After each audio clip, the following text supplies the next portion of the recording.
Evening all, evening all. Hope you're all well. Pop back for a little stream this evening. Hope you're all doing okay. Don't think there's much news apart from injuries and. Did you say car accident, Mark? There is little bits, mate. Yeah. Well, Yeah. I think Sheriff has heard a bit more than me. To be fair, I have been nodding. Didn't have a very good night, and I got to confess I've had an hour. So I don't blame you, mate. I'm not going to lie, mate. I'm not going to lie. Sheriff, how are you, mate? Are you okay? How's your day been? Very relaxing, mate. As you know, I've sent you the pictures about what my route to work's like. Oh, yeah. It's not good. This is what I was explaining to you about the roads around my way. They're not the best, are they? No, some serious flooding, mate. You got up your way, or down your way, I should say. And do you know they've spent a fortune on all of these roads, doing the drains, like doing stuff to them, but none of it works. Don't sound like it does, mate. I don't know what it is. It's just my town, mate. All the roads in and out of it. I can understand why people don't want to come here. I can understand that, but no one can get out of it either. No, it's a bit of a problem, that really, isn't it, when you think about it? And honestly, they've spent a fortune. Nearly every year they're messing about doing something. There's storm drains things and all that, Mark, up your way. You know, like the old barriers and all that for the rivers. When you go, sort of. But when you go down, not where I live, but if you go about 15 mile, work out what way it is, probably north of me, you go on to the Somerset levels.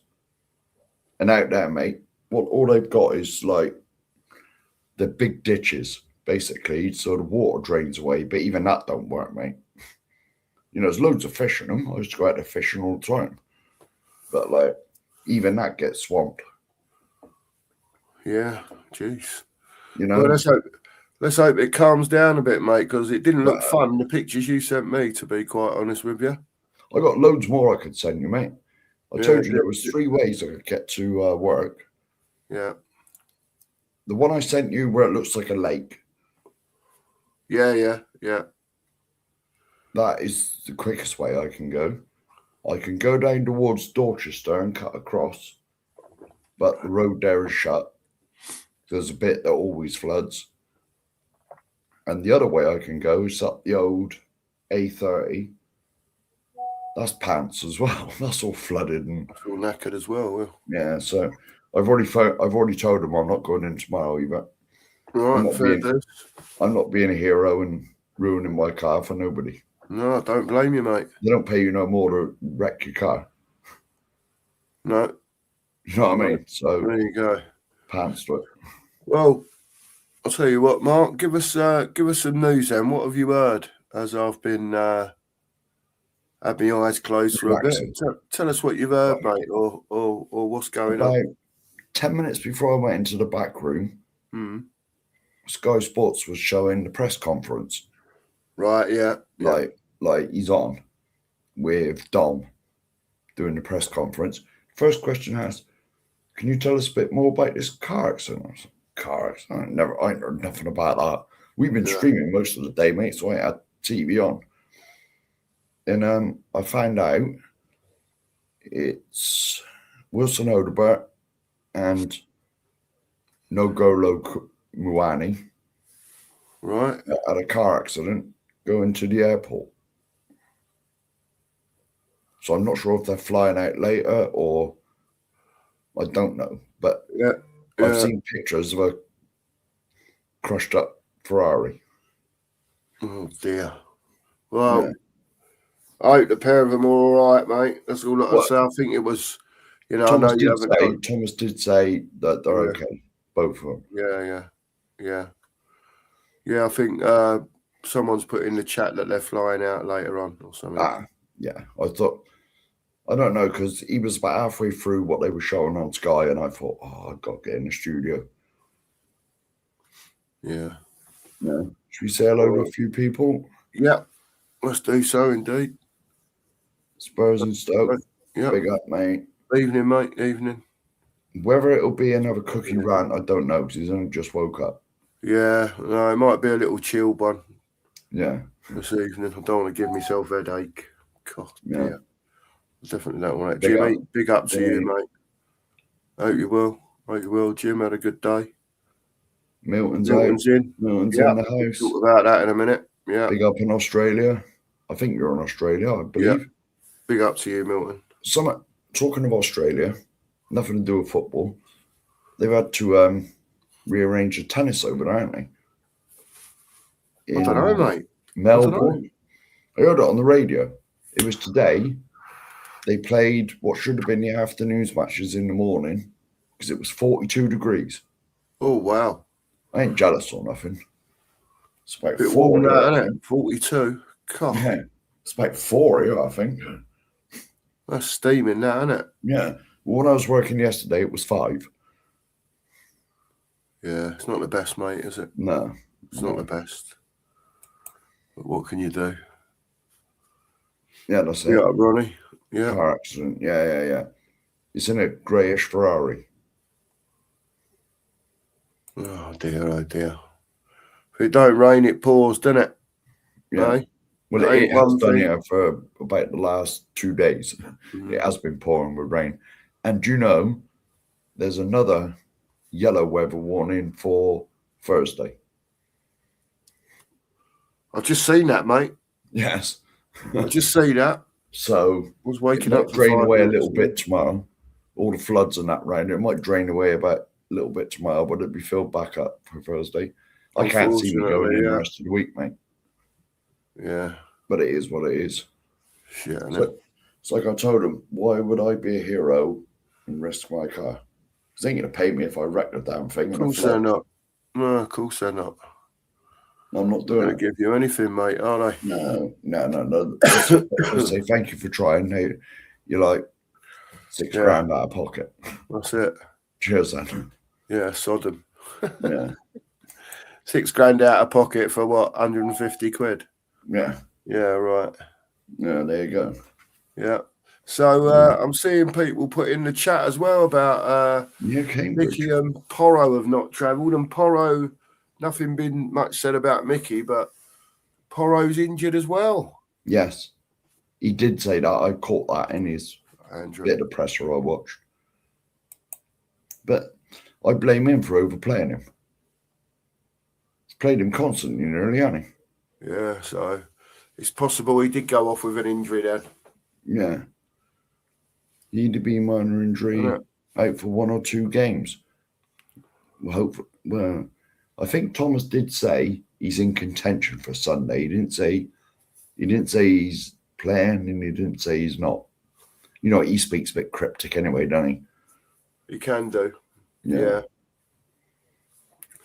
We'll have to see what comes out with that one, won't we? Frank said, yeah. There you go. Yeah. I thought I heard that. Yeah. Oh, good evening to you all, by the way. Yeah, Dingo, big up to you. Yeah, big up to everyone who's in. Good evening, everyone. Yeah, it's a bit quiet on the Western, and I said I'm not going to let up. I'm not going to let up on Enoch. There's more injuries and more plight and whatever.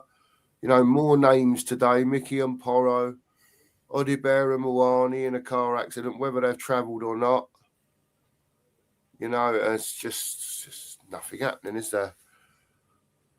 I don't know. Perhaps that'll be their excuse to bring in a couple of players. Who knows? Well, after tonight, it'll be 4 days. Yeah. You know what I mean? And counting, innit? I'm sure, I can see you and all that nonsense. It's just I don't know what they're doing, mate. I don't know what they're trying to achieve. No, nor do I. It's what I can't work out. Big up, Bob Barrett. All Good right. evening to you, sir. Big up, mate. Hope you're well. Hope you're well, mate. Had a good day.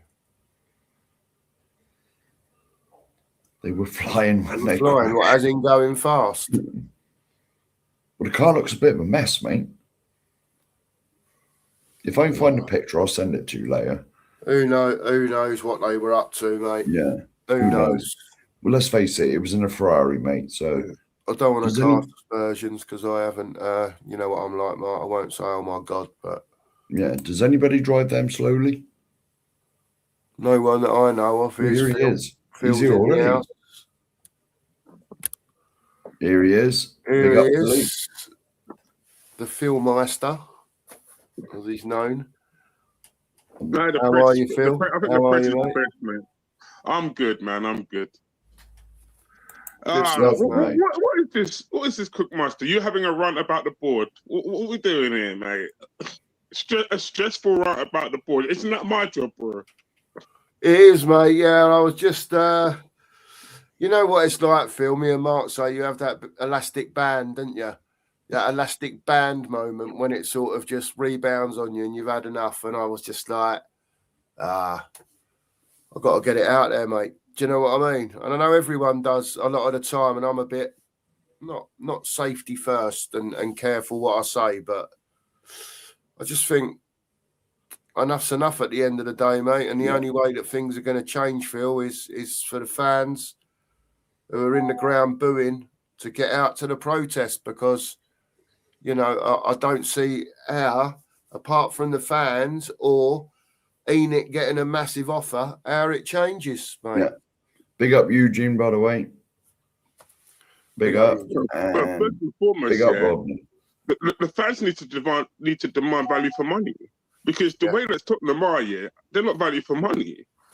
The club itself here needs stability, and there's no way I would be paying the same as Arsenal to go watch Tottenham for a team in transition. That's crazy. Yeah. And they can't do a win now manager, because the club itself cannot back that manager properly, because players of good quality don't want to come to Spurs because there's no direction from the ownership. And then they can't do a project manager because they charge too much for a project manager. So therefore, we're in this flux now of this. Yeah. Brother, I'm not going to say this now. I stopped believing in Enoch a long time ago. The first time, shame on me. How does the saying go? First time, shame on you. Second time, shame on me, brother, for believing you in the first place. When they come out and told us all, in 2014, the stadium would impact the spending, and we went through 510 days without a signing. That's enough of a lie for me to not believe anything that Enoch have to say. I have to see it now, brother. I don't need to hear it. I want to see it, dude. This is why I came out with the saying on Savage Stream here, and it was this: either put up or shut up. Which one you want to do, Enoch, hurry up and do it. Yeah, man. Absolutely, Phil. Absolutely. And, it is. Right. I'm just about to drop the link in the chat, because it's, it was a call-in show. If anyone wants to pop on when Mark's put it in, if you can have your camera on, but apart from that, we'll get filter talk. Do you know what I mean? There it is. Phil, there's stuff coming up today about there's been a car accident, apparently, Mawani and Odibear. Apparently they're okay. They're travelling on later on, but Mark was saying that the car looks a bit worse for wear. It's a bit mashed up, mate. Yeah, and then we've had coming out this afternoon as well that Porro's injured, out for 4 weeks. And Mickey van der Ven could have a slight knock as well. He could be out for a couple of games too. He stayed behind in this country. He's not even travelled. There you go. There you go. What'd you make of that, Phil? Too many games. The players are running on empty. And unfortunately, Spurs don't have a deep enough squad to play Champions League, which is why they want Champions League in the first place. I looked at Tottenham in all 4 competitions, and I realised the squad was weak already before the competitions. So now we're playing multiple competitions in this Champions League. Yeah, the format. Spurs always struggle playing 2 games a week. So am I surprised that they're in the predicament they are in now? No, because I expected it. Yeah. I'll just say it's completely understandable, Eugene. Yeah, no worries, 3:18 Eugene. in the morning. You're all 3:18 in the morning. Bloody hell. You're all good, Eugene. No problem, mate. I'm normally getting up about then. I know that Eugene gets up at stupid o'clock for watch-alongs, doesn't he? Yeah. You know what I mean? It's people like Eugene that I feel sorry for. Yeah. People that are in like Australia, like Thailand, over, Canada, where Eugene lives, over in the Far East. Yeah. Like, it's bad enough here when we got. You're going about the East, about the West Coast. What about people in Canada, yeah, who get up early in the morning? The people in South America, yeah, who have to get up and watch Tottenham Hotspurs, yeah, and watch this show. It's disgraceful, man. This club is disgraceful, brother. I mean, we moan when they kick off at 12:30 on a Saturday. Don't we? And there's these poor people getting up at 3, 4, right? Like, 2 sometimes. I remember, I think it was Eugene. I saw he had to get up at like 2 in the morning to watch a game. Yes. Craziness. Like Phil says, it's almost like Spurs fans are a 24-hour clock. They're all over the world anyway, aren't they? So whatever time we're watching a match, you can guarantee there's someone 12 hours before or 12 hours after watching it as well. Do you know what I mean? But 12 hours like is about Australia, isn't it? New Zealand. Yeah, something like that. Yeah. And then it can go back the other way to the far side of Canada, can't it? I don't know about 12 hours, but it gets on. And Hawaii as well. They're 12 hours. Yeah. Here we go. Milton's coming, the Australian correspondent. Yeah. 2 a.m. or 3 a.m. Yeah. It's 6:18. So they are 11 hours in front. Yeah. 11 hours, yeah. Well, fair play to you to get that.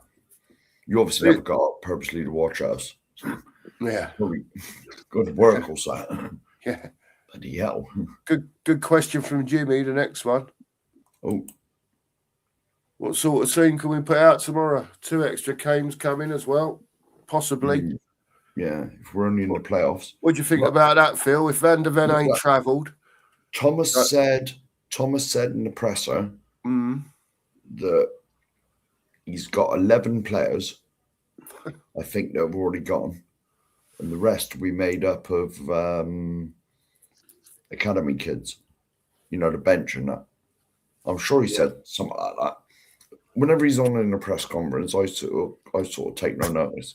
Essentially, he's down to bare bones. That's basically what he's saying to everybody out there. He's got nothing else left but academy kids left that he can play with. That's essentially what the manager's telling me.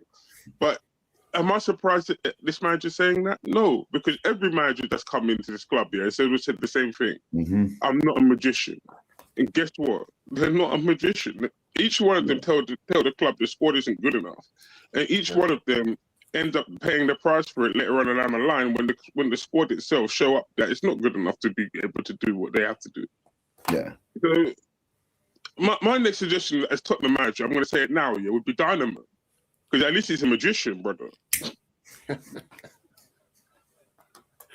God, Dynamo. Yeah. And if it gets tough, you just sit in a box by Tower Bridge for 3 months. That's it, yeah. No, that wasn't him, though, was it? That was somebody else. That was David Blaine, wasn't it? David Blaine, David Blaine. Yeah, he would be good as well, David Blaine. He'd be good as well. David Blaine is the next Spurs manager.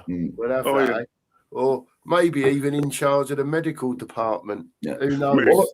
Mate, I'm going to say this now, I said this on Savage Stream as well. I've said this in the chat multiple times here, right? EastEnders need to give back the Soap Awards here, because these Soap Awards are falsely advertised. The Soap Awards should go to Tottenham Hotspurs, because that club is that soap in itself, man. There's more drama at Tottenham Hotspurs than an episode of EastEnders, dude. And that's saying something, because we all know EastEnders is doom and gloom, dude. And this club always has a drama. it's like they expect the fans to have like a little violin for them every time there's an excuse in the transfer window. Oh, we can't buy anyone in January. This is your job, dude. The club's job here from the 1st of September when the window closed here was to get their stuff ready for January.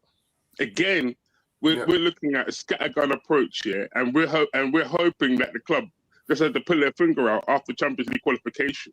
What are we doing here? What was the point in qualifying for the Champions League last season? What was the point in winning the Europa League? I said this at the time of winning the Europa League, by the way. On the day of the Europa League, I said this. It's irrelevant that Tottenham win it because you know what? They're not going to use it as a tool to kick on. The club itself will use it as a badge of honor to say, look, this is our 25 years of us working, and even though that our current strategy is not good enough, it's earned us the Europa League. Yeah, and that's why I was like, oh, I'm not feeling that. See, anybody else would have used that as a stepping stone, right? Kick on, especially when they realised they were getting however much the Champions League worth these days. I know it's worth a lot more than it was when Poch was there, and we got it regularly. It's got to be worth what, 90 million, 100 million, just for being in it. And I'm just going to answer Milton here. At least they won something within the first year that you were a fan. There is that. So it started well, and then it tailed off rapidly ever since. Yeah. Interesting. Well, it's going to be a changed team tomorrow night. That's we have a team coming like it anyway, doesn't it? I mean, Smart Cookmaster, come on, man. This is how Jury had defeated, man. Come on, Cookie, man. Get up, brother. What we doing here? I've had a kip, Phil. That's what it is. I've had a kip between streams, and I've woke up like 2 o'clock in the morning. Do you know what I mean? You know, with the old muggy head. Yeah, it's one of them. Oh, Cookie, you sound like me, brother. I've been up since 3 o'clock this morning, man. I have to get up really early in the morning these days. You know, I get up here and my mate Paul Dan Analyst is up as well. It's like, oh my god, look at the time.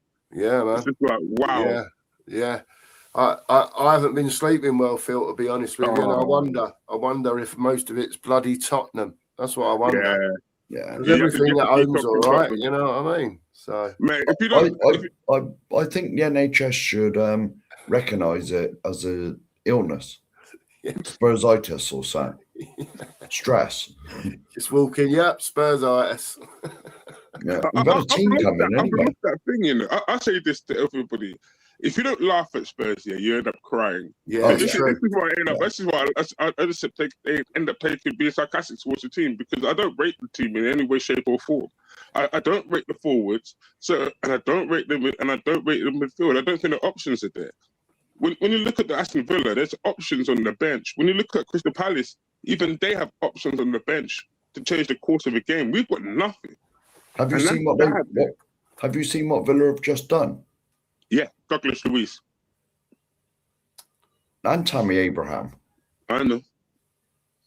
He's gone there. Guess what? It's personally the forward, and yet Tammy Abraham's just gone to Aston Villa. So what's that saying to you? Yeah, and do you know how much he went for? I was astonished when I saw it.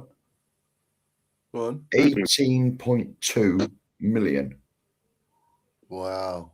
We should British, homegrown, everything that Tottenham need because Tottenham have a problem with the with the foreign limit. So he's homegrown Tammy Abraham, who would have fitted straight in there, and then he's gone to Aston Villa. And you need a forward who scores goals. Guess what? There you go, you see. Well, I don't know whether to read this out, but this is who we're being linked with.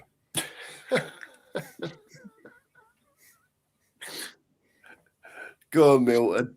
Something wrong, and we say no one. See? There you go. At least you, like I said earlier, at least this lot make me laugh in here. Yeah. You know what I mean? Some of the comments, mate. He's in a groundhog dream. Yeah, can I say that right? We're on the marathon today, mate. My new channel is going to have a show out tomorrow, hopefully, because I've just been busy with work and everything, and hopefully Corey will be free tomorrow, so we can make a new show tomorrow. But, there's multiple movies that describe Tottenham Hotspurs. First and foremost, it's got to be The Matrix, man. Unfortunately, not everyone can see what the Matrix is. They have to see it for themselves. And this is what I've learned here with Tottenham Hotspurs. I can tell you it, but until you see it for yourself, yeah, you disbelieve me. You'd think, that's not true. But really and truly, look at it. It is true. What I say is true. I don't mean to be right. I don't want to be right. I hope the club prove me wrong. But unfortunately, I've watched this club over the years do this kind of stuff in the window. And they always go in the last week of the window and start with a panic, with a begging bowl, looking for any transfer they can find. Yeah. And that's a damning indictment, dude. It's the scraps after the big lions have fed. Right. It's like when the vultures turn up and just pick at the bits that are left. Right. That's exactly what Tottenham do in the window. But you know, with 5 days left, we ain't signing anyone with any significance. We ain't getting a striker, and if we do, it'll be, I don't know. I can't even think of anyone. So I think someone put in the chat earlier, probably the top scorer of League Two or something. Do you know what I mean? No detriment to the top scorer of League Two, but I can't believe with 5 days of the transfer window left starting tomorrow, and we're at 7:30 at night now. Who's coming in? Where are the rumours? Where are the? I just don't know. I just think like there's a self-destruct button going, and I just hope I'm so wrong. I hope I'm so wrong. That me little rant last night. It was like I just can't see us getting anyone of any significance, and I think it's just on the players now and the manager for as long as he's here to I don't know, dig us out of this shocking league form we're in. This is a lot of it as well. Jimmy's the endless conveyor belts of managers. I love the manager talk, by the way, because it's so minuscule in the grand scheme of it. This poor manager, is set up to fail, man. Cookie, I know you're a big fan, Have you ever watched 4 Your Eyes Only? You know the bit in the helicopter when Bond goes up in the air? You see the priest in the background with the... Oh, that's what I did for Thomas Frank Gruber when he started in the job. I had to say, brother, you have my blessing, my man. Good luck to you, my friend. Because I could see this coming from a mile off. And the thing is, I didn't want to say anything to people because it's not right to put that kind of portrayal across. They have to see it for themselves. Otherwise, they wouldn't believe what I'm going to say. But this has been going for a long, long time.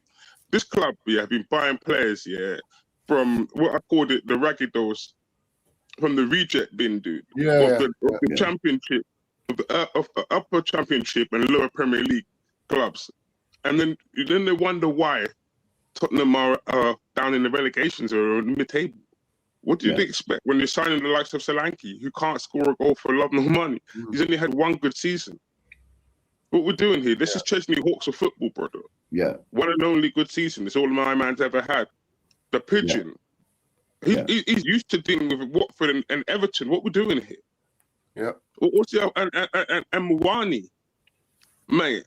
I'm embarrassed that he plays for my country. I'm sorry, I am. He is awful, bro. He don't even look like he's gonna score. That's the problem with those 3 men there. Unless you play to their strengths here, they're absolutely useless. None of them actually do anything that makes you think they're gonna score. When I watch them go through in the area, I'm expecting them to miss. That's how bad they are, dude. Yeah. Yeah. Right. We got super chatting. Oh. Tim Man 007. Big up, mate. Big up, Tim Man. Thank you very much. Appreciate it. Big up. Big up, boys. I'm going to say this right now. If we do not sign any attacking players this window, then we are 100% getting relegated. There should be riots at the stadium. Fuming. Tim Man, the link, I've just posted the link again. This is a call-in show. If you want to come on and tell us why you're fuming, you're more than welcome. Yep. But thank you for the super chat. We appreciate all of that. We do. Thanks, Tim Man. Yeah. Appreciate that. I think I think what I had to say yesterday pretty much sums up what you've said there. Yeah. And Phil, I mean, that's pretty much where you are as well, isn't it, mate? I mean, I know you're struggling with our front three and our team in general, but surely if they don't do something, you know, Tin Man could be right, couldn't he? It could be, but then this, unfortunately, this is the lesson they have to learn. They have to back. Right, I've said this before this month. Yeah, I said this in November. Yeah, on the Spurs 5 show, and I put it there, and it goes like this: either Enoch back the man, or they sack the man. Yeah. Right. Either you back Thomas Frank or you sack Thomas Frank. You've got two-way decision.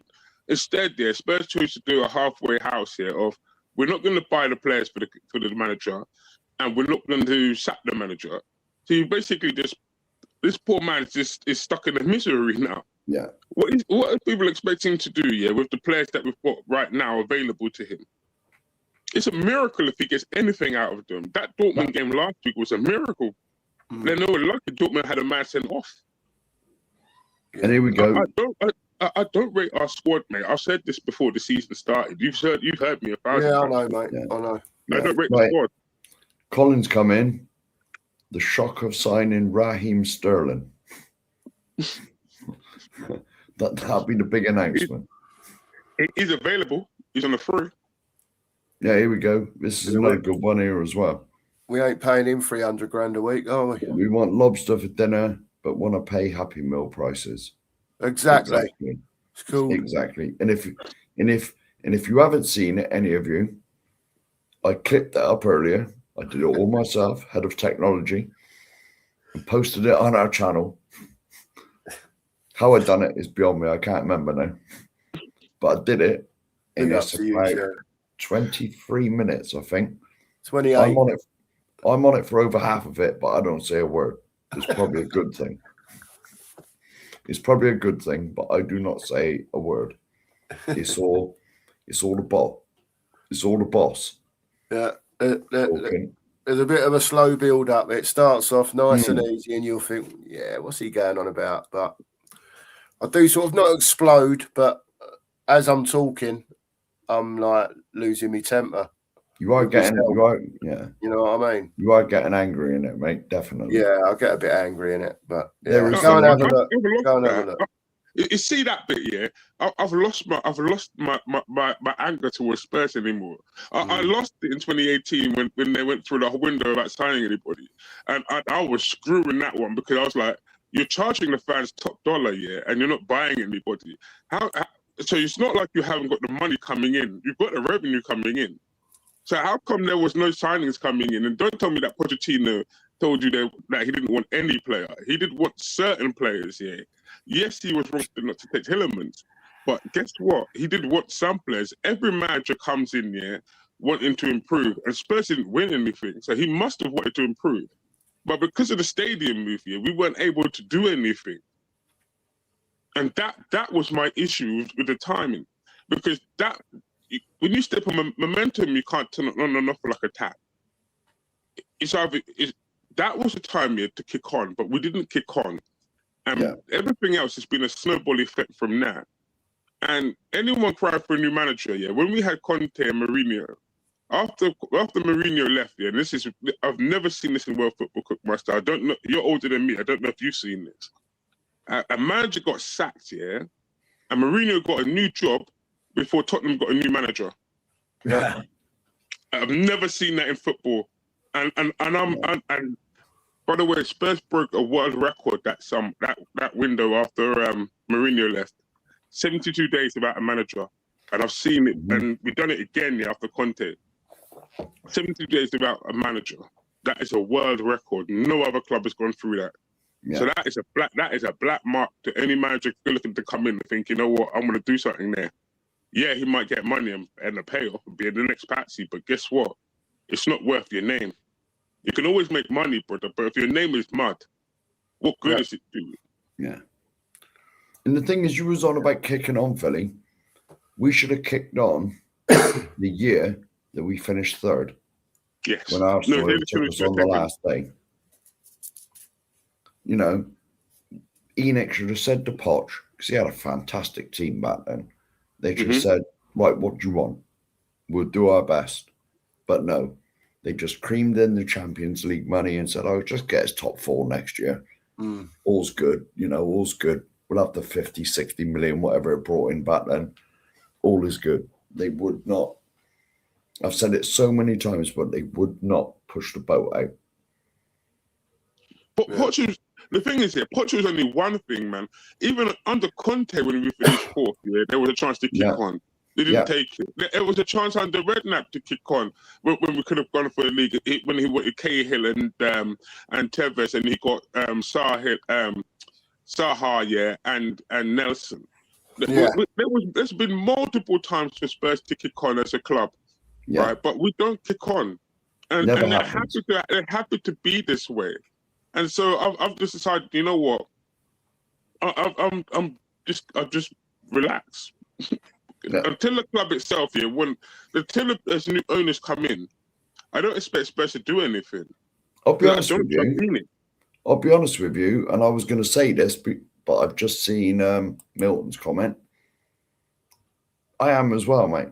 I'm numb to it. I've said, I'm 55 years old, and I had no choice to support Tottenham. So you can say 55 years. I can't remember, first 3 years, whatever. But, ever since Enoch have been here, it's like Mark said in his rant last night, they've slowly diluted the club. And now all us fans think that mediocrity is the norm. You know, when I was growing up, we won loads of trophies. Loads. But now, even the signings, I was 20 odd then, but you remember when we bought Klinsmann? It was wow, what are we doing here? It's got the world in it.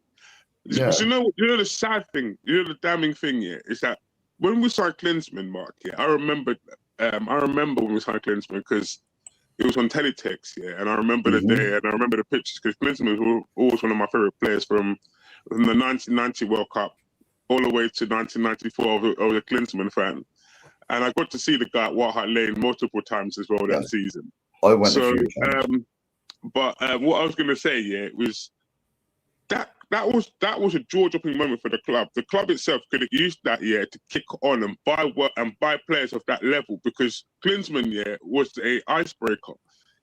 But instead of going on and kicking on from Jurgen Klinsmann, the club rescinded it, and it was worse because the likes of Sheringham, they had to leave in order to win trophies. That's what Teddy Sheringham said in '97 when he left.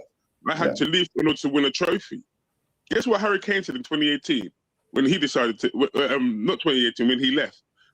I got to go because the time has run out in my career. I have to win a trophy. Nothing has changed since Enoch has taken over, dude. Players still have to leave in order to go and achieve something in their career. This is not a club where players come when in their prime. Because their prime years are going to be wasted at Tottenham Hotspurs. Yeah. So why would you want to come here in your prime unless you're a player, from a lower team? Yeah. You wouldn't want to. I would just say one thing: it wasn't Enoch that brought Klinsmann in; it was Sugar. No, it was Alan Sugar. Yeah, but he got hounded out by the fans. I remember. And then look where we are now. He flogged it to Enoch for 20-something million, and they've diluted the football club, and suddenly the football club is now worth 4 billion, round figures.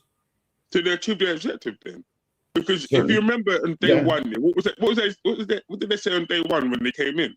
We come here as a business opportunity. So that's what they did. They created a business. Money. They told you what they were going to do. It's just that fans bought in thinking they were going to do something about the football team. But no, the football club here is just another revenue stream to the transformer of a stadium. There's multiple things that go on there. You were talking yesterday about the boxing. About you going to the boxing, and you didn't see any signs against Tottenham Hotspurs. I didn't go to the boxing. I was around the stadium. Right, I'll do you one better, Sheriff. I was there for the NFL protest with Brian Daigle and that.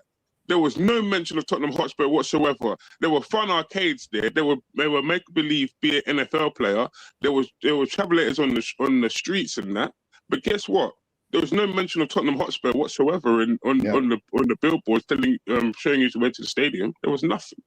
It's a And so disgrace. from that moment there, what makes you think that's going to the football team? It's not. No. Anyway, should we answer this quickly? Or we'll take the time. Lads on the panel, tell me this. When was the last time Spurs signed a player and you got really excited? I've said mine already. Klinsmann for me, 1994.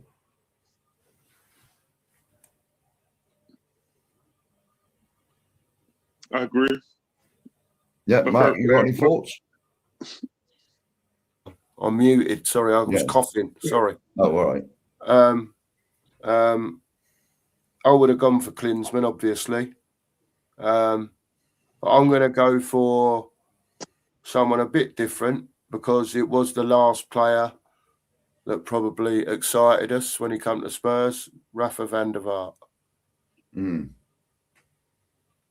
I would have said him, but as I said on multiple of our, whatever it was, Lifetime 11s, he was just over the hill and Real Madrid wanted a shot of him. When we signed Klinsmann was straight after the World Cup. Yeah.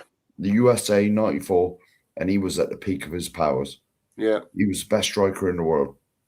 Yeah, I just wanted to give a different name. That was all saying the same thing. No, but don't get me wrong. I'm not slagging him off because he was fantastic and he loved to go against them lot as well.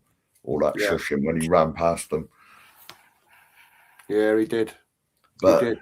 Do you remember the first goal he scored in '94? Klinsmann. Yeah. That would have been Sheffield Wednesday away. Wow, man. Yeah, the 4-3, the fourth goal, and the infamous dive. The second game, he did a scissor kick against Everton. I was there. I remember the season off by heart.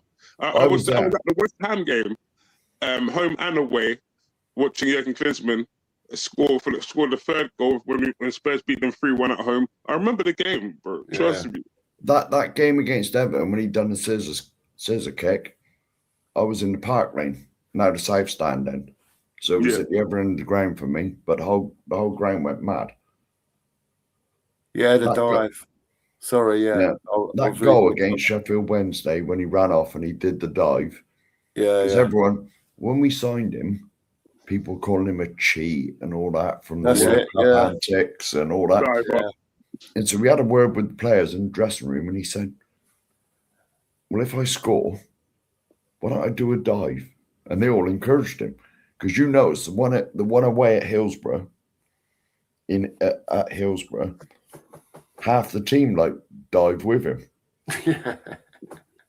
Was it Kasky or something? Was it Kasky? There's one with him and on him. Wasn't that Sheffield United, Sheffield Wednesday team? Yeah, didn't they reach the FA Cup final the year beforehand and the League Cup final the year beforehand? Because against Arsenal, '93. Yeah, Steve Morrow, innit? Yeah, replay. Yeah, boom. Yeah, See yeah. what I mean? Yeah, I wonder if Angus knew that one. Steve Morrow against Sheffield Wednesday. There you are. No, Leslie, that was Sugar's yacht in Monaco. That's it. That was actually Sugar's boat, wasn't it? I believe so, yeah. Yeah. It was like a Duran video, wasn't it? Mm-hmm. Yeah. Yeah, there's some great names coming in. Yeah. All right. Hang on. I don't mean to jump on your thing. I'll read them out when I see them. You know what I mean? That is correct. And I'll tell you what, because if he'd gone to Man United, undoubtedly he'd won loads. But I take my heart off him that he went back to his hometown club. Yeah, fair play. And fulfilled his legacy to play for, Newcastle. Yeah.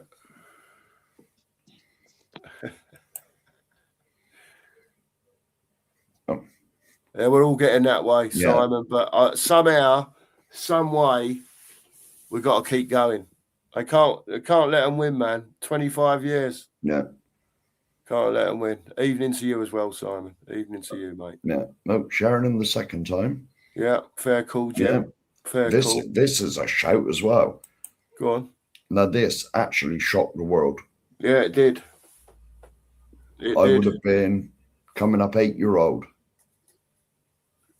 I'd have been coming up 8-year-old, and I remember, you got to remember, the World Cup was in Argentina, wasn't it? I know they won it. 82, innit? Yeah, 82. No, 78. 78, sorry. Oh, 78. Yeah. Yeah, Argentina beat Holland in the final, didn't they? Yeah, 78. It was in Argentina, so the games over here would have been silly o'clock, I think. Probably. No, because they're behind, didn't they? So Yeah. no, it wouldn't have been. They'd have been like tea time-ish. And I did watch some of that, even though I was very young. And I remember watching the final when all the ticker tape and that was coming down. Not so much Ricky, but I remember Ozzy playing in the final and how silky skillful he was and all that. Typical South American, Argentinian, Brazilian. They're all. Well, over here at the time, back in the 70s, we didn't see football like that. They were just kicking it about on an allotment, basically. That's all it was. On an allotment. And all these silky South American players. And the next thing, in the daily whatever paper we used to get, there they were, holding Tottenham scarves. Like, we saw him on telly the other day. Because that was straight after the World Cup as well. They were the days, weren't they? Yeah. I'm going to say this year, because you know South American football, yeah? All right. Compare the South American players today, with the ones from yesterday, because I'm looking at the ones from yesterday, because I'm lucky. I remember Italia 90. I remember USA 94. I remember France 98. I remember 2002 South Korea. Yeah. And I remember watching the likes of R9, for Brazil. I remember watching Romario for Brazil in 94. I remember Bebeto. And I'm looking at the state of the Pigeon, and their forward line right now. And this is the worst Brazilian team in my lifetime. I don't know if this is the worst one you've ever seen, mate, because this is bad. Other than Rodrigo, and Vinny Jr., I don't rate them. Yeah. I'll just say, what year would it have been? 82, I think, when Brazil had Zico, Socrates. Who else was in their team? Definitely Zico and Socrates. Remember that, Mark? 82. Yeah, were they 78 as well? No, weren't 78 as well, was they? Zico and that. 82 was France or something, wasn't it? I think. Yeah, I can't remember what year, but go on. I'll get your point, Mark. But they had so many graceful players. And I've seen videos, even though it's the year I was born. You go and watch any footage you can find of the Brazil 1970 team. Brazil 1970 in Mexico. Jairzinho and all that. Jairzinho, Pele. Yeah. Oh, fantastic. Absolutely. And I'm going to answer this quickly as well. I'm sorry to keep rabbiting. It's all right, mate. I was there, Andrew. I was in the Liverpool end. I was in the Liverpool end that game. Not the Kop, but next to the Kop. And he come round. Someone jumped on him and he collapsed right in front of me. And he scored the winner. Good stuff. Brilliant memories. Good stuff. Yeah. At the Kop end as well, it was. 82 was Spain, by the way. Oh, all right. France, Spain is the same thing. Yeah. And they're next to each other. I was close enough. Mexico 86 after that one. Yeah. Yeah. Do you know, I stayed up, but the 78 World Cup must have been late at night because the Mexico one was late at night. I stayed up till about 2 a.m. watching Gary Lineker score hat-trick against Poland with a bloody plaster cast on his arm. I remember that as well. Yeah. Yeah, I remember that. Bloody hell. Do you know what? I'm actually looking forward to the World Cup. A part of me is just looking forward to it, mate. Because I do love it when the best players in the world get to showcase their talent there for everybody to see. And I'll be honest with you, Philly. I think England got a good chance this year. We say that every time, but I'm going. I can't, man. I'm gonna go No. with my beloved France, Ruben. I have to go with my beloved France. I have to go with Mbappe. I have to go with my. I have to go with my allegiance, man. That's my France. Yeah. I've loved France from the time I was small, with the likes of Papin. So. I can't believe Sheriff thinks that we've got a chance of winning England. It's coming home. Well, I'm not sure. Well, it's obviously Tottenham have let me down more because they play more often. But if I go back over the years, England have let me down so much. No, England didn't let you down, mate. Southgate let you down. I'm not just talking about that. I'm on about the years before that as well. Yeah. Well, Yeah, I mean, 96. Bloody hell. You never know. You never know. Perhaps Spurs are planning something for Super Southgate to come in to save us. Oh, don't say that. Could you imagine that? Could you imagine? Oh, Thomas, you're sacked. A couple of days later, Gareth's here now to save us. Oh my word! Mate, if they're annoyed that Thomas Frank here is playing defensive football, what would they be saying if Gareth Southgate was in charge of the club? Yeah, man. Then you would be complaining about defensive football. Yeah, absolutely. Yeah, someone picked him up. Someone picked Morrow up. Was it Tony Adams picked him up and he fell off his shoulders? Broke his arm. Yeah. He broke his arm when he scored the winner. He broke his arm. I think it was No. in the League Cup He final. was celebrating afterwards. Nah. He scored the goal. He scored the winning goal, Steve Morrow. Yeah, he scored the second goal, and then they dove on top of him to celebrate it, and he broke his arm in the thingy. Oh, it was in. I was thought it was in the celebrations afterwards. No, it was when he scored. To be honest, Phil, you're probably right. I'm a bit. No, I just remember the year. I remember because if I was a Sheffield Wednesday fan in that year, I'd be getting annoyed with Arsenal because every time they got to the final, they got to the final of the League Cup, they lose to Arsenal 2-1. They got to the final of the FA Cup, they lost to Arsenal 2-1. So it's like, oh gosh, we're playing Arsenal, you're gonna lose. Yeah. And plus they had Waddle as well. Enough, man. Yeah. Yes, I completely agree with this as well. That comment there, I'm sure we all agree with that. Yeah, I would have liked the last word to have been a bit stronger, Lee. You know what I mean? Well, you can't say that on here, mate, because don't hold back, Lee. You know. Let it go. You said in your rant last night there'd be no mentions of C words. If you have frozen, man, let it go. Let it go, man. Let it free, brother. Just let it go. I implore anybody who's not seen Brazil in the 1970 World Cup. There's plenty of footage of it somewhere, probably YouTube. Watch it. Yeah, Pele's third World Cup, isn't it? Pele's third World Cup win is the only player to ever win 3 World Cups: 1958, 1962, and 1970. If I'm correct. Yeah, and I Brazil played England in 70, didn't they? Yeah, they did.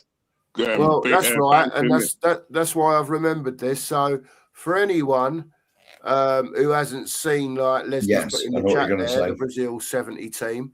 Also, you will see what was the leftovers of the World Cup 66 winning team from England, but you will see Bobby Moore in that game. Yeah, how he used to strut his stuff. Do you know what I mean? And it's just blinding. And you watch Brazil and some of the goals they used to score. I mean, I don't know, Phil, you'll remember the old Jairzinho rockets from 30 yards in top bins and all sorts of stuff. And if you haven't, for younger fans, go and have a look because it's. And also, you will see Gordon Banks' save. Yes, you will. You will. Well, I'm going to say, for me, there's been a few Brazilian teams over the years. I'm lucky enough to remember USA '94, where they had Dunga in the middle of the park as the commander in chief, and then basically you had Taffarel at the back.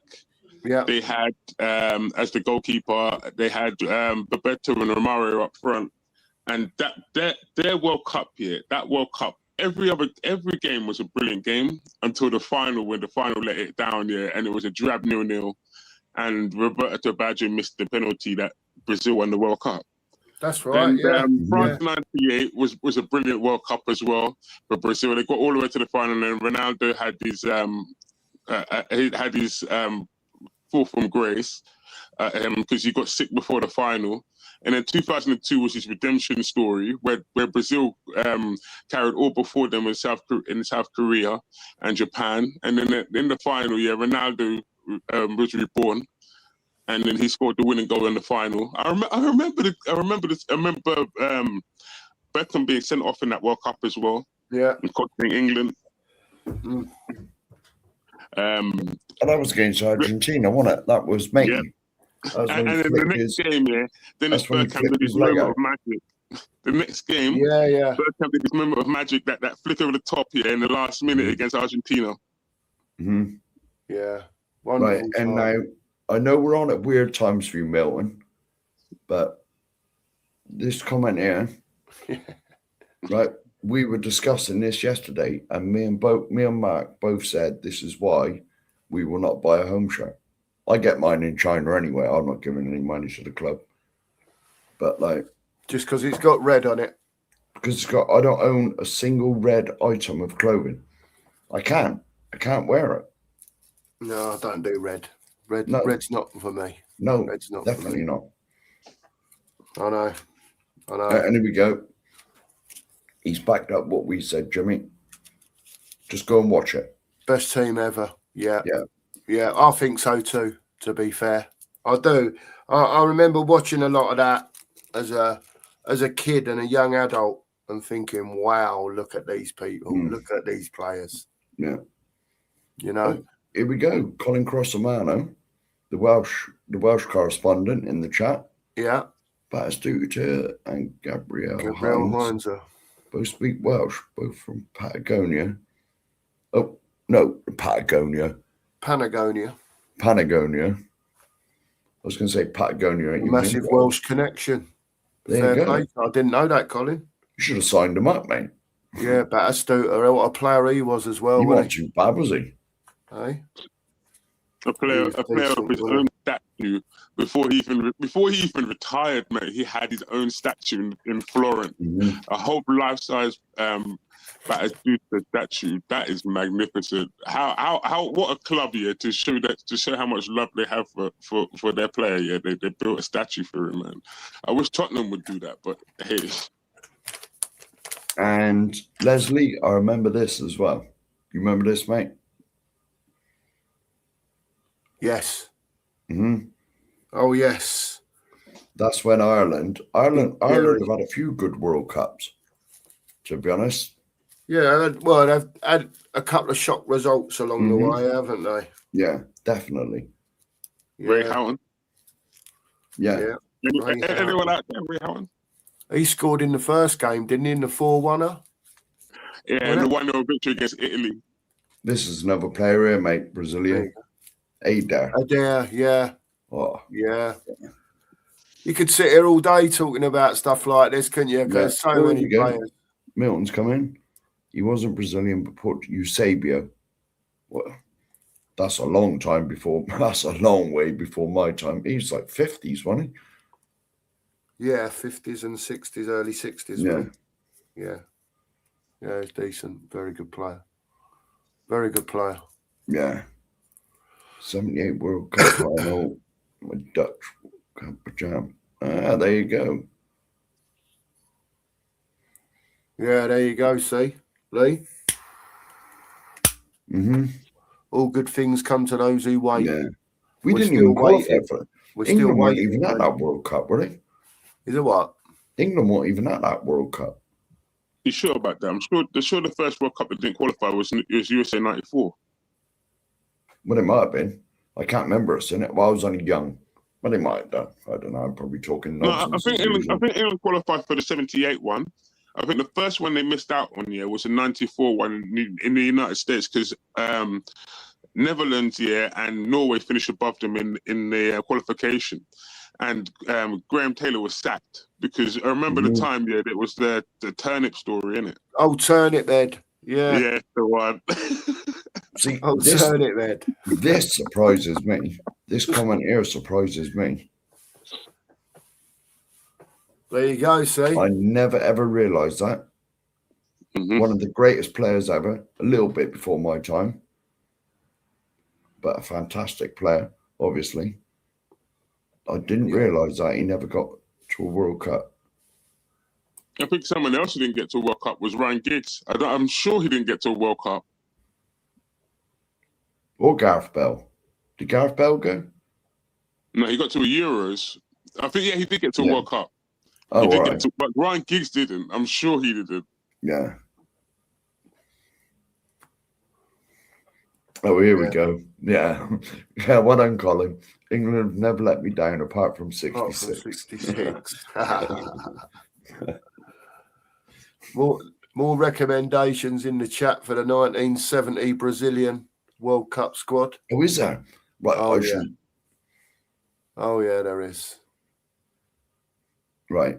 I shall whiz on through a few comments. The Brazil-England game, the best cracking game.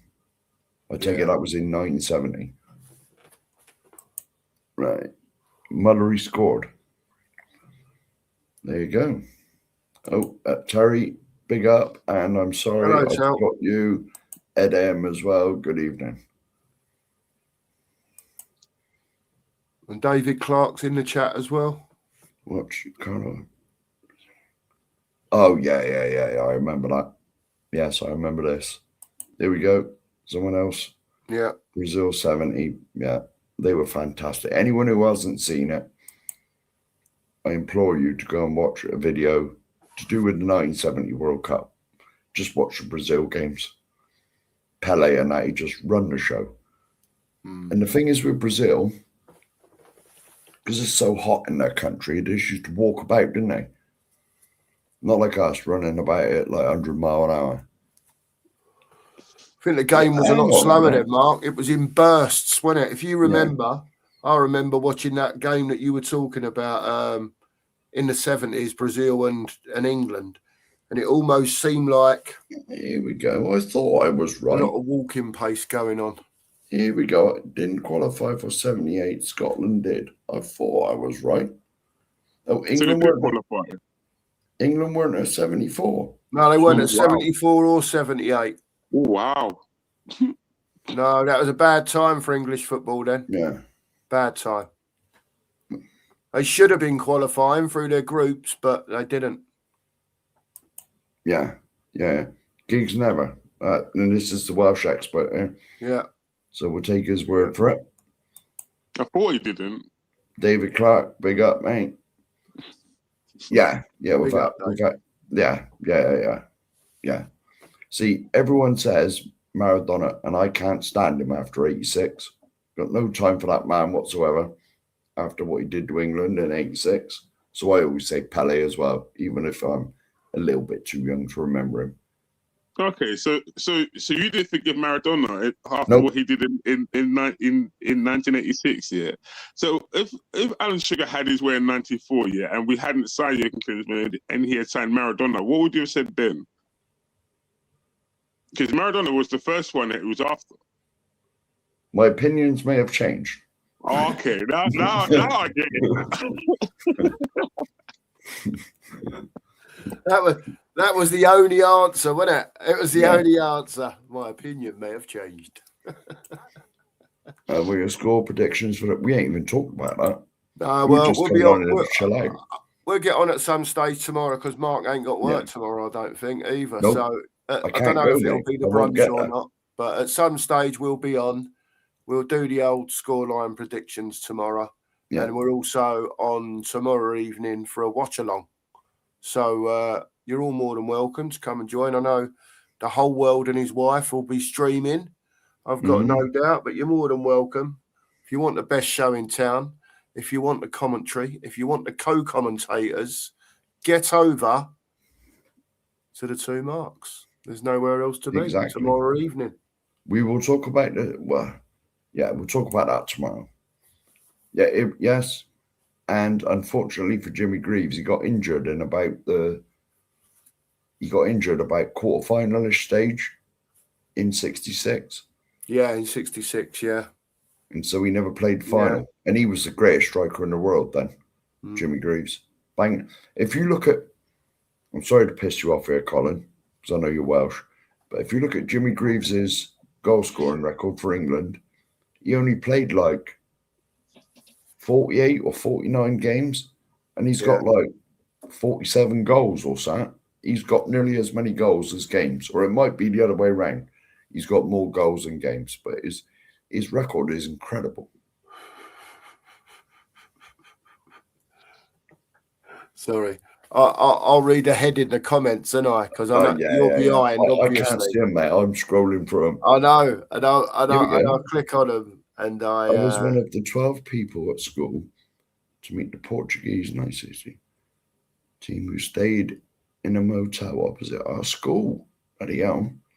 Pleasure playing table tennis with Eusebio. Flipping heck. Colin, David, sorry. Can you remember the name of the hotel? Because I know Arlo quite well. Is it on the roundabout there? On the where you come in from the motorway down the M11. If you're coming in then in that way, you know what I mean, David. And you sort of keep going down. It's on the left-hand side down there. I can't think of the name of it, but there was a motel there. I bet that was it. I'm sorry, mate. I've just read the next comment. And I'm not laughing at you. I read this one from Colin. Yeah, that was what I was laughing at. That's what I got at when it first came up. Yeah, brilliant. And the Scots and the Irish, yeah, I'm sure they all will. It wasn't. Yeah, but the second, but come on, man, the second goal, that dribble that he did, come on, Sheriff, you have to give him his due for that goal. I'm not saying the second one wasn't world class. But this is my opinion. Now, I'd have been 15, and I remember exactly where I was watching that game.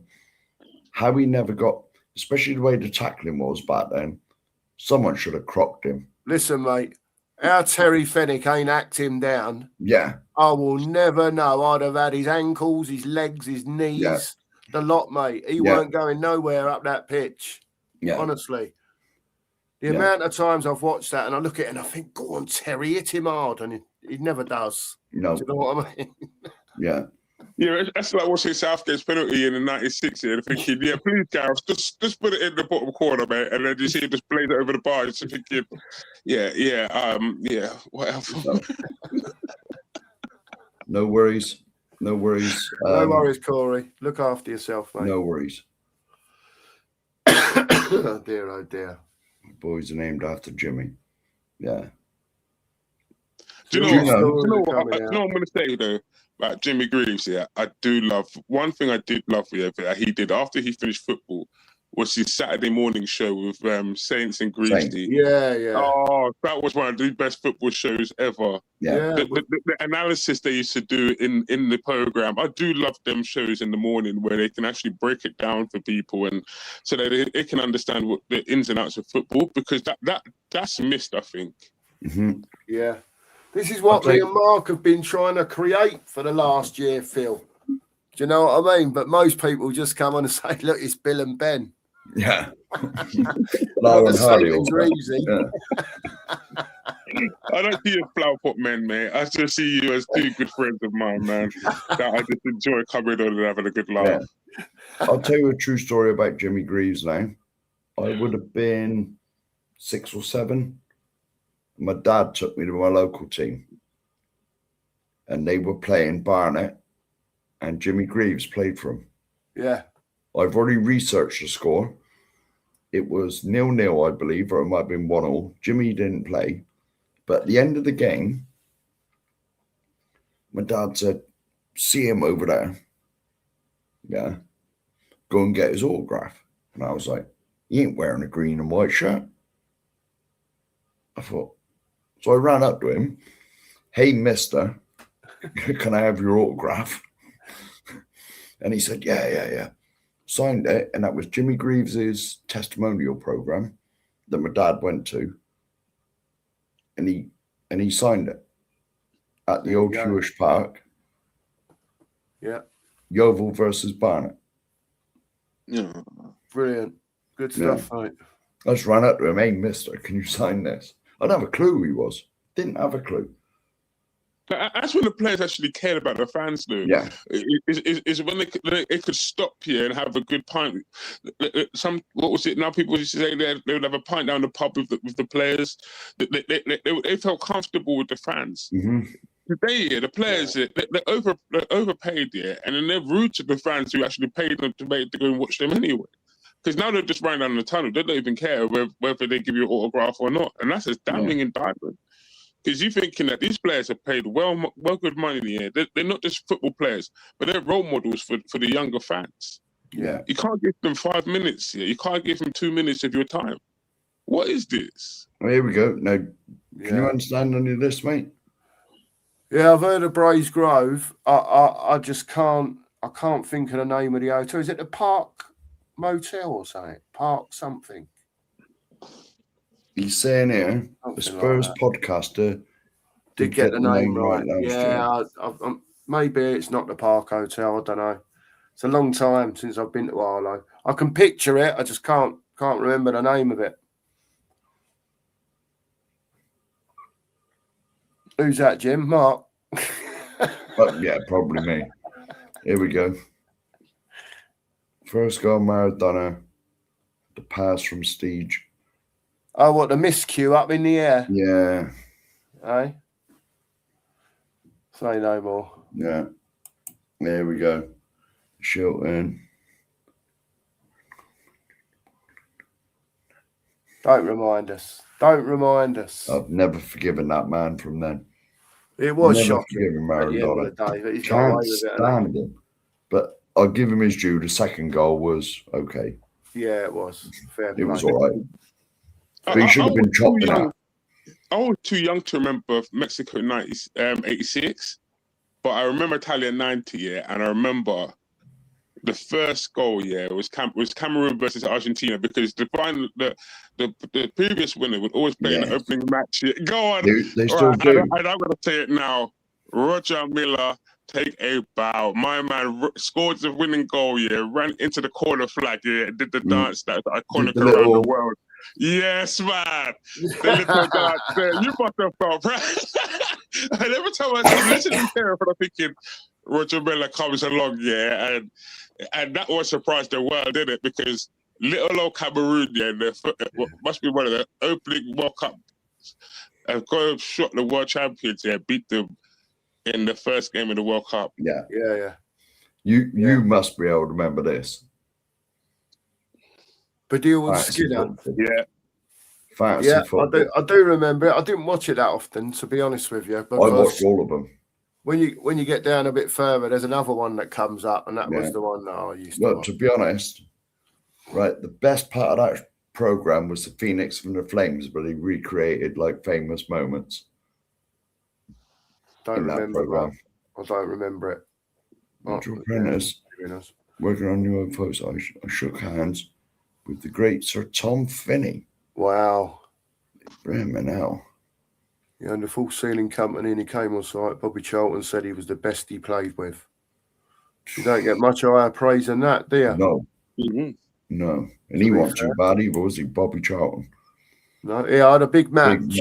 Yes. You can Leslie, I don't know if you know, right, but every so often they replay big games on ITV4. They do, yes. On from the big match with Brian Moore back in the day. Yeah, you probably do know that, but I just thought I'd let you know. Yeah. Here we go. My dad went into a pub by the old training ground a couple of lunchtimes, and Jimmy Greavesham were there having a drink. But who is it used to say that? There's someone that we all know, and he said he used to go to the ground, and he always went in this like place to get a brekkie, like a fry up, and the players would be in there after training, because they used to train at the ground sometimes as well. Yeah. Yeah, because all the players are human at the end of the day, and, Yeah. and it just take 2 minutes to make a fan's lifetime. Just to say hello from a player. That's what I'm saying. It's just common decency, innit? At the end of the day, to say hello to a fan. It's no big deal, is it? Exactly. Mark, Phil, anything else you want to say? Because I think we'll wrap it up for tonight. My head's banging. Sorry if I've been a bit quiet, everyone. No, that's why you only just woke up. It's all right. I'm all right. As long as, let's make sure the few of us that are in here get over to Phil. Yes. Get over to his channel. Phil, do you want to just talk briefly about it so everyone knows? Just keep yapping, mate, and I'll get the link and put it in the chat. I'll keep talking. Yeah, I'll take it over from here. Yeah. So our channel, is BMGT, which is going to be myself and Corey. Corey's going to start doing some streams soon once his feelings are not affecting his mouth and he can talk. Yeah. But yeah, we talk about movies, games, television, anything entertainment wise. We have a laugh and a joke about it. Anything that's not Tottenham. Because we just like to have a laugh and a joke about entertainment itself. Yeah.